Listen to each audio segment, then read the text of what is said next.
ಲಕ್ಷ್ಮೀ, ಲಕ್ಷ್ಮೀ, ತುಂಬಾ ಹಸಿವಾಗ್ತಾ ಇದೆ, ಮೊದ್ಲು ನನಗೆ ಊಟ ಕೊಡು.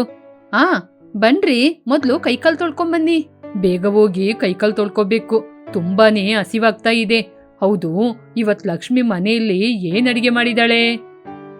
ಏನೇ ಇವತ್ತು ಸಾರ್ ಏನ್ ಮಾಡಿದೀಯಾ? ರೀ, ನಮ್ ತೋಟದಲ್ಲೇ ಬೆಳೆದಂತಹ ಬೆಂಡೆಕಾಯಿ ಸಾರ್ ಮಾಡಿದೀನಿ ರೀ. ಅಯ್ಯೋ, ಬೆಂಡೆಕಾಯ? ಮೊದ್ಲೇ ನನಗೆ ತುಂಬಾ ಹಸಿವಾಗ್ತಾ ಇದೆ, ನೀನು ಬೆಂಡೆಕಾಯಿ ಅಂದ ತಕ್ಷಣ ಹಸಿವೆಲ್ಲ ಹೊರಟೋಯ್ತು. ಅದೇನ್ರಿ ಹಾಗೆ ಹೇಳ್ತಾ ಇದ್ದೀರಾ? ಬೆಂಡೆಕಾಯಿ ಆರೋಗ್ಯಕ್ಕೆ ಎಷ್ಟು ಒಳ್ಳೇದ್ ಗೊತ್ತಾ? ಅದೆಲ್ಲ ನನಗ್ ಗೊತ್ತಿಲ್ಲ, ಆದ್ರೆ ನನಗೆ ಅದ್ ಮಾತ್ರ ಇಷ್ಟ ಆಗೋದಿಲ್ಲ. ನಮ್ಮ ಪಕ್ಕದ ಮನೆಯವರು ಏನಾದ್ರೂ ಒಳ್ಳೆ ಸಾರ್ ಮಾಡಿರ್ತಾರೆ, ಹೋಗಿ ಹಾಕಿಸ್ಕೊಂಡ್ ಬಾ. ಏನ್ರಿ ನೀವು, ನಾನ್ ಕಷ್ಟಪಟ್ಟು ಸಾರ್ ಮಾಡಿದ್ರೆ ಪಕ್ಕದ ಮನೆಯಿಂದ ಸಾರ್ ತರ ಕೇಳ್ತಿದ್ದೀರಾ? ಮೊದ್ಲು ಮಾತ್ ನಿಲ್ಸಿ ಹೋಗಿ ಸಾರ್ ಹಾಕೊಂಬಾ. ನೀನು ಬರ್ತಾ ಬರ್ತಾ ಮಾಡುವ ಸಾರು ನಂಗೆ ಇಷ್ಟ ಆಗ್ತಾ ಇಲ್ಲ. ಪಕ್ಕದ ಮನೆ ಶಾಂತಮ್ಮ ನೋಡು, ಎಷ್ಟು ಚೆನ್ನಾಗಿರುವ ಸಾರ್ ಮಾಡ್ತಾ ಇದ್ದಾರೆ. ಹೌದು ರೀ, ಮನೆಯಲ್ಲಿ ಕಷ್ಟಪಟ್ಟು ಹೆಂಡತಿ ಮಾಡುವ ಸಾರ್ ನಿಮ್ಗೆ ಇಷ್ಟ ಆಗೋದಿಲ್ಲ, ಪಕ್ಕದ ಮನೇಲಿ ಮಾಡುವ ಸಾರೇ ಇಷ್ಟ ಆಗೋದು. ಹೀಗೆ ಕೋಪದಿಂದ ಕೈಯಲ್ಲಿರುವ ಪಾತ್ರೆನ ತಗೊಂಡು ಪಕ್ಕದ ಮನೆಗೆ ಹೋದ್ಲು. ಕಾಂತಮ್ಮ, ಏನ್ ಅಡಿಗೆ ಮಾಡ್ತಾ ಇದ್ದೀಯಾ? ನನ್ ಗಂಡ ಬಂದ ತಕ್ಷಣ ನಿನ್ ಮನೆ ಸಾರ್ ವಾಸನೆ ನೋಡಿ ತಗೊಂಬ ಅಂತ ಹೇಳಿದ್ರು. ನಾನು ಸೊಪ್ಪು ಸಾರ್ ಮಾಡ್ದೆ ಅತ್ತಿಗೆ. ಓ ಹೌದಾ, ನಿಮ್ ಅಣ್ಣನ್ಗೆ ಸ್ವಲ್ಪ ಕೊಡಮ್ಮ, ನಾನು ಬೆಂಡೆಕಾಯಿ ಸಾರ್ ಮಾಡ್ದೆ, ಆದ್ರೆ ನಾನ್ ಮಾಡಿರುವ ಬೆಂಡೆಕಾಯಿ ಅವರಿಗೆ ಇಷ್ಟ ಇಲ್ಲಂತೆ. ಸರಿ ಅತ್ತಿಗೆ, ಇಲ್ಲೇ ಇರಿ, ಹೋಗಿ ತಗೊಂಬರ್ತೀನಿ. ಹಾಗೆ ಅಂತ ಮನೆಯೊಳಗೆ ಹೋಗಿ ಅವಳು ಮಾಡಿರುವ ಸಾರನ್ನು ತಂದು ಕೈಯಲ್ಲಿ ಕೊಟ್ಲು. ಸರಿ ಶಾಂತಮ್ಮ, ನಾನಿನ್ನು ಹೊರಡ್ತೀನಿ, ನಿಮ್ಮ ಅಣ್ಣ ಮೊದ್ಲೇ ತುಂಬಾ ಹಸಿವಲ್ಲಿದ್ದಾರೆ. ಹಾಗೆಂತ ಹೇಳಿ ಪಕ್ಕದ ಮನೆ ಶಾಂತಮ್ಮನ್ ಜೊತೆ ಸಾರ್ ತಗೊಂಡು ತನ್ನ ಗಂಡನಿಗೋಸ್ಕರ ತಂದು ಕೊಟ್ಲು. ರಾಮಯ್ಯ ಆ ಸಾರನ್ನು ತಿಂದು, ಅಬ್ಬಬ್ಬಬ್ಬಬ್ಬಾ ಲಕ್ಷ್ಮಿ, ನೋಡ್ದ ಪಕ್ಕದ ಮನೆ ಶಾಂತಮ್ಮ ಎಷ್ಟ್ ಚೆನ್ನಾಗಿ ಅಡಿಗೆ ಮಾಡಿದಾಳೆ, ಅವಳ ಜೊತೆ ಹೇಗೆ ಅಡಿಗೆ ಮಾಡೋದು ಅಂತ ಕೇಳಿ ಕಲ್ತ್ಕೋ. ಅಡಿಗೆ ಮನೆಗೆ ಬಂದು ಸಾರ್ ಮಾಡಿ ನೋಡ್ರಿ, ಅದು ಮಾಡೋದು ಎಷ್ಟು ಕಷ್ಟ ಅಂತ ಗೊತ್ತಾಗುತ್ತೆ. ಅಡಿಗೆನಾ? ನಾನಾ? ಅಯ್ಯಯ್ಯೋ, ನನ್ನಿಂದ ಮಾಡಕ್ಕಾಗಲ್ಲ. ಆಗ ಹೆಂಡತಿ ಕೋಪದಿಂದ ನೋಡಿದ್ಲು. ಆಗ ಪಕ್ಕದ ಮನೆ ಶಾಂತಮ್ಮ ಅಲ್ಲಿಗೆ ಬಂದ್ಲು. ಅತ್ತಿಗೆ, ಅತ್ತಿಗೆ. ಏನ್ ಶಾಂತಮ್ಮ ಇಲ್ಲಿಗೆ ಬಂದೆ? ನಿಮ್ ಅಣ್ಣನ್ಗೆ ನಾನ್ ಮಾಡಿದ ಅಡಿಗೆ ಇಷ್ಟ ಆಗಿಲ್ಲಂತೆ, ಅದಕ್ಕೇನೆ ನಿಮ್ ಜೊತೆ ಸ್ವಲ್ಪ ಸಾರ್ ಕೇಳ್ಕೊಂಡೋಗೋಣ ಅಂತ ಬಂದೆ. ಹೌದಾ, ಸರಿ ಇಲ್ಲೇ ಇರು, ತರ್ತೀನಿ. ಹಾಗೆ ಅಂತ ಹೇಳಿ ಮನೆಯೊಳಗೆ ಹೋದ್ಲು. ಹೀಗೆ ಪ್ರತಿದಿನ ಒಬ್ಬರ ಸಾರನ್ನು ಒಬ್ರು ತೆಗೆದುಕೊಳ್ತಾ ಇದ್ರು. ಒಂದು ದಿನ ಲಕ್ಷ್ಮಿ ಮತ್ತು ಶಾಂತಮ್ಮ ಕೂತು ಅಂಗಳದಲ್ಲಿ ಮಾತಾಡ್ತಾ ಇದ್ರು. ಅತ್ತಿಗೆ, ನಿಮ್ ಅಣ್ಣನ್ಗೆ ನಿಮ್ಮನೆ ಸಾರಿಷ್ಟ, ನಮ್ಮಣ್ಣನ್ಗೆ ನನ್ ಮನೆ ಸಾರಿಷ್ಟ. ಹೌದಮ್ಮ, ಈ ಚಾಂದಿನಿ ಕೂಡ ಅವ್ರ ತಂದೆನ ನೋಡಿ ನೋಡಿ ಕಲ್ತ್ಕೊಂಡ್ಬಿಟ್ಟಿದ್ದಾಳೆ. ಅವಳಿಗೆ ನಾನ್ ಮಾಡುವ ಸಾರು ಅಂದ್ರೆ ಇಷ್ಟನೇ ಆಗಲ್ಲಂತೆ. ನಮ್ಮ ಮನೇಲಿ ಕೂಡ ಮಕ್ಕಳು ಹಾಗೇನೇ ಇದ್ದಾರೆ ಅತ್ತಿಗೆ. ಸರಿ, ನಾವೊಂದು ಒಪ್ಪಂದ ಮಾಡ್ಕೊಳ್ಳೋಣ. ನೀವು ಮಾಡುವ ಅಡಿಗೆನ ನನಗ್ ಕೊಟ್ಬಿಡಿ, ನಾನ್ ಮಾಡುವ ಅಡಿಗೆನ ನಿಮಗ್ ಕೊಟ್ಬಿಡ್ತೀನಿ.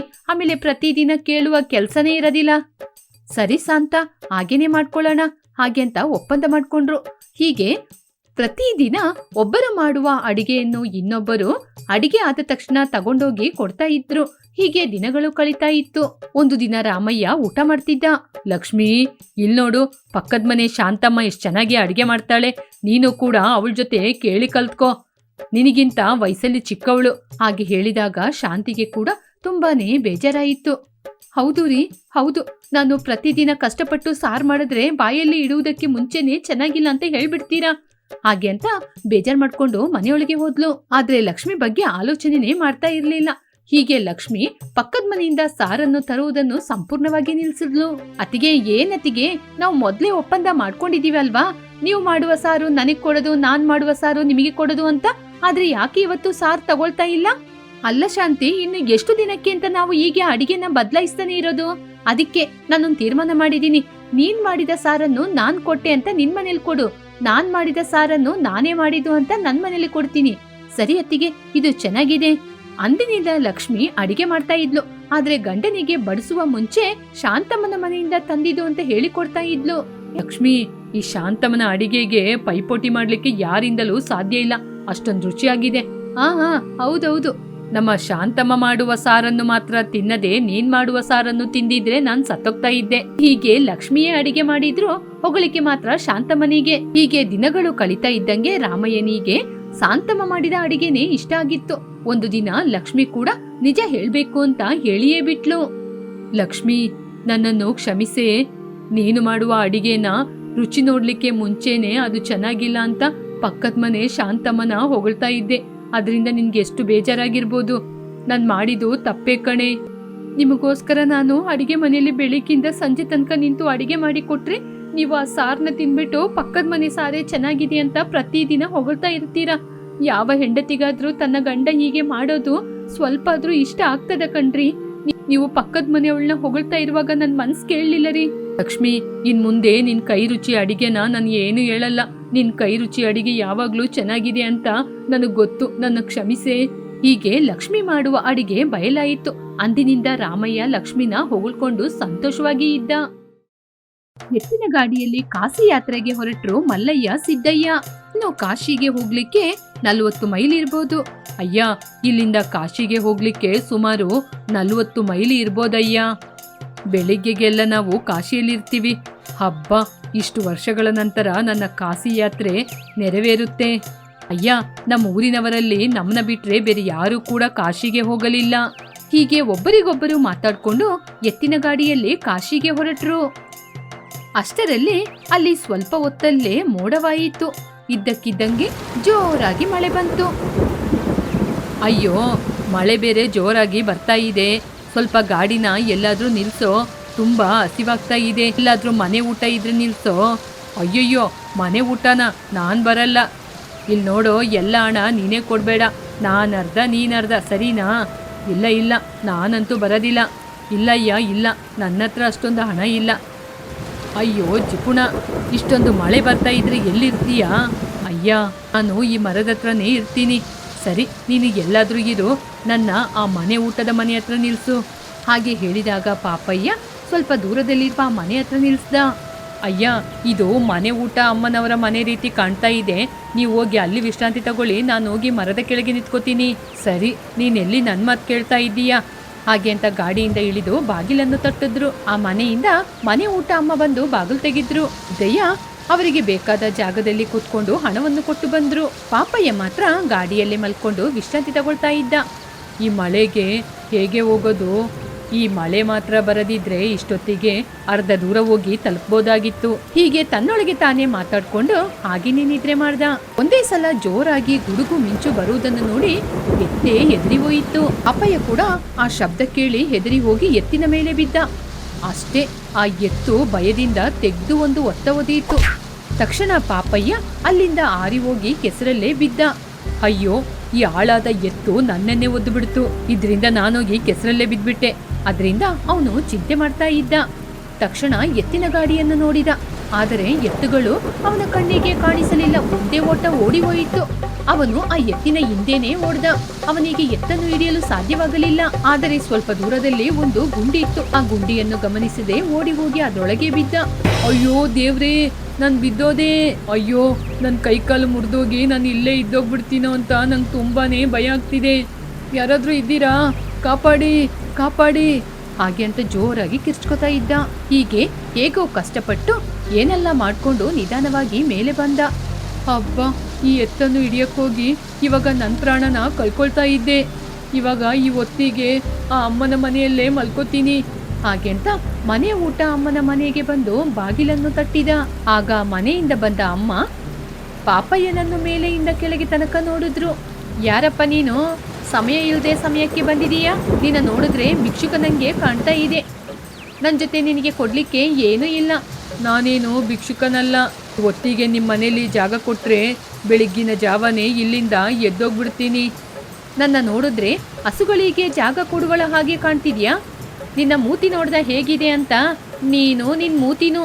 ನಿನಗೆ ಮಾತ್ರ ಇವಾಗ ಈ ಮನೆಯಲ್ಲಿ ಜಾಗ ಕೊಟ್ರೆ ಈ ಸಗಣಿಯಿಂದ ನನ್ನ ಮನೆಯೆಲ್ಲ ಹಾಳಾಗುತ್ತೆ. ಇಲ್ಲಿಂದ ಹೊರಟೋಗು. ಅವರು ಕೋಪದಿಂದ ಬಾಗಿಲನ್ನು ಹಾಕಿದ್ರು. ಹೀಗೆ ಪಾಪಯ್ಯನಿಗೆ ಏನು ಮಾಡಲು ಸಾಧ್ಯವಾಗದೆ ಮನೆ ಹೊರಗಡೆನೇ ಇದ್ದ. ಇವಾಗ ಈ ಸಗಣಿ ಬಟ್ಟೆಯಲ್ಲೇ ಇರಬೇಕಾ? ಸಗಣಿಯಿಂದನೇ ಈ ಮುದುಕಿ ಕೂಡ ಮನೆಯೊಳಗೆ ಸೇರಿಸ್ತಾ ಇಲ್ಲ. ಸರಿ, ಪರವಾಗಿಲ್ಲ, ಇಲ್ಲೇ ಇರ್ತೀನಿ. ಹಾಗೆ ಅಂತ ಬೆಳಗ್ಗೆ ಆಗುವ ತನಕ ಅಲ್ಲೇ ಇದ್ದ. ಅಷ್ಟರಲ್ಲಿ ಸಿದ್ದಯ್ಯ ಕೂಡ ಹೊರಗೆ ಬಂದು ಪಾಪಯ್ಯನ ನೋಡಿದ. ಅಪ್ಪಯ್ಯ ಚಳಿಯಲ್ಲಿ ಆ ಸಗಣಿಯಲ್ಲೇ ನಡುಗ್ತಾ ಇದ್ದ. ಏನ್ ಪಾಪಯ್ಯ, ಏನಾಯ್ತು? ಏನು ಇಲ್ಲಿ ಬಂದು ಕೂತಿದೀಯಾ? ಏನು ನಿನ್ ವೇಷ? ಏನು ಅಂತ ಹೇಳದಯ್ಯ. ಸಿಡಿಲು ಮಳೆಗೆ ಆ ಎತ್ತು ಎದ್ರಿ ಹೋಗಿ ನನ್ನ ಒದ್ದು ಬಿಡ್ತು. ನಾನೋಗಿ ಸಗಣಿಯಲ್ಲಿ ಬಿದ್ಬಿಟ್ಟೆ. ಎತ್ತು ಕೂಡ ಓಡಿ ಹೋಯ್ತು. ಹಾಗೆ ಹೇಳಿದಾಗ ಸಿದ್ದಯ್ಯ ಕೂಡ ಪಕ್ಕ ಪಕ್ಕ ಅಂತ ನಗ್ತಾ ಇದ್ದ. ಅಯ್ಯೋ ಹುಚ್ಚ, ನಾನು ನಿನ್ಗೆ ಹೇಳ್ದೆ ಅಲ್ವಾ ಈ ಮಳೆಯಲ್ಲಿ ಹೊರಗಿರಕ್ಕಾಗಲ್ಲ, ಬಾ ಈ ಮನೆಯಲ್ಲಿ ಇರೋಣ ಅಂತ. ನೀನ್ ತಾನೇ ಹಣ ಖರ್ಚಾಗುತ್ತೆ ಅಂತ ಇಲ್ಲೇ ಇದ್ದೆ, ಇವಾಗ ನೋಡ್ದ ನಿನ್ ಗತಿ. ಅಯ್ಯ ಸಾಕಯ್ಯ, ನಗ್ಬೇಡಿ. ನಾನು ಮೊದಲೇ ಈ ಸಗಣಿಯಲ್ಲಿ ಇದ್ದೀನಿ, ನನ್ನ ನೋಡಿ ನಗ್ತಾ ಇದ್ದೀರಾ, ಸುಮ್ಮನಿರಿ. ಸರಿ ಪಾಪಯ್ಯ, ಇನ್ನು ಯಾಕೆ ನಿಲ್ಲೋದು? ಸರಿ ಬಾ, ನಾವು ಹೊರಡೋಣ. ಎಲ್ಲಿಂದ ಹೊರಡೋದು? ಎತ್ತೇ ಇಲ್ಲಲ್ಲ, ಎತ್ತು ಓಡೋಯ್ತು. ಏನು? ಎತ್ತು ಓಡೋಯ್ತಾ? ಏನು ಹೇಳ್ತಾ ಇದ್ದೀಯಾ? ಹೌದು, ಆ ಮಿಂಚು ಮಳೆಗೆ ಎದುರಿ ಹೋಗಿ ಅದು ಓಡೋಯ್ತು. ಅದನ್ನ ಹಿಡಿಯೋಕ್ಕೋಗಿ ಮತ್ತೆ ನಾನೋಗಿ ಒಂದು ಗುಂಡಿಯಲ್ಲಿ ಬಿದ್ದೆ. ಆ ಗುಂಡಿಯಿಂದ ಹೊರಗೆ ಬರೋಷ್ಟರಲ್ಲಿ ನಾನು ಸತ್ತು ಬದುಕಿ ಬಂದಿದ್ದೀನಿ. ಹಾಳಾಗೋಯ್ತು. ಇವಾಗ ಏನೋ ಮಾಡೋದು? ಬನ್ನಿ ಅಯ್ಯ ಹುಡ್ಕೋಣ. ಹಾಗೆ ಅಂತ ನದಿ ಕರೆಯಲ್ಲಿ ಹುಡ್ಕೋಕೋದ್ರು. ಸುತ್ತಮುತ್ತ ವಿಚಾರಿಸಿದ್ರು. ಕೆಲವರು ಪಾಪಯ್ಯನ ನೋಡಿ ಹುಚ್ಚ ಅಂತ ಅಲ್ಲಿಂದ ಎದುರಿ ಓಡಿಯೇ ಹೋದ್ರು. ಏ ಪಾಪಯ್ಯ, ನಿನ್ನ ನಂಬಿ ನಿನ್ ಜೊತೆ ಬಂದೆ ಅಲ್ಲ, ಫಸ್ಟ್ ನನ್ನ ಎಕ್ಕಡದಲ್ಲಿ ನನ್ನ ನಾನೇ ಹೊಡ್ಕೋಬೇಕು. ನಿನ್ನ ಜಿಪಣತನದಿಂದ ನೋಡ್ದ ಏನಾಯ್ತು ಅಂತ. ಅಯ್ಯ ಏನಯ್ಯ ಹಾಗೆ ಹೇಳ್ತಾ ಇದ್ದೀರಾ? ನಾನೇನ್ ಮಾಡೋದು? ಮಿಂಚಿನ ಶಬ್ದಕ್ಕೆ ಅದು ಓಡೋಯ್ತು. ಇಲ್ಲಿ ನೋಡೋ ಪಾಪಯ್ಯ, ನಿನ್ ಜೊತೆ ನಾನು ಕೂಡ ಇದ್ರೆ ನನ್ನ ಕೂಡ ಹುಚ್ಚ ಅಂತ ನೋಡಿ ಎಲ್ಲರೂ ನಗ್ತಾ ಇರ್ತಾರೆ. ನಾನಿನ್ನು ಹೊರಡ್ತೀನಿ. ಸರಿ, ನಿನ್ ವೇಷವಾದ್ರೂ ಬದಲಾಯಿಸ್ಬೋದಲ್ಲ. ನನ್ ಜೊತೆ ಎಲ್ಲಿದೆ ಬಟ್ಟೆ? ನಾನ್ ಸ್ನಾನ ಮಾಡಿದ್ರೆ ಇದು ಕಲ್ ಮೇಲೆ ಇರುತ್ತೆ, ಸ್ನಾನ ಮಾಡೋದಿದ್ರೆ ಇದು ನನ್ ಮೈ ಮೇಲೆ ಇರುತ್ತೆ. ಅಯ್ಯೋ ದೇವ್ರೆ, ಇನ್ನೊಂದು ಬಟ್ಟೆ ಕೂಡ ಇಲ್ವಾ? ಸರಿ, ನನ್ನ ಶರ್ಟ್ನ ಹಾಕೋ. ನಿಮ್ಮ ಶರ್ಟಾ? ಇನ್ನೊಮ್ಮೆ ಕೇಳೋದಿಲ್ಲ ಅಂತ ಹೇಳಿ ನಾನು ಹಾಕೋತೀನಿ. ನೀನ್ ಹಾಕೊಂಡ್ರೆ ಹಾಕೋ, ಹಾಕೊಳ್ಳೋದಿದ್ರೆ ಬಿಡು. ನಾನು ಹೀಗೇನೆ ನಡ್ಕೊಂಡು ಕಾಶಿ ಯಾತ್ರೆ ಮಾಡ್ತೀನಿ. ಹಾಗೆ ಅಂತ ಹೊರಟು ಹೋದ್ರು. ಅಯ್ಯೋ ದೇವ್ರೆ, ಈ ಜಿಪುಣನ್ ಜೊತೆ ಇದ್ರೆ ನನಗೂ ಕೂಡ ಇವನ ಹೆಸರೇ. ಹೇಗಾದ್ರೂ ನಡ್ಕೊಂಡು ಕಾಶಿಗೆ ಹೋಗಿ ತಲುಪಬೇಕು.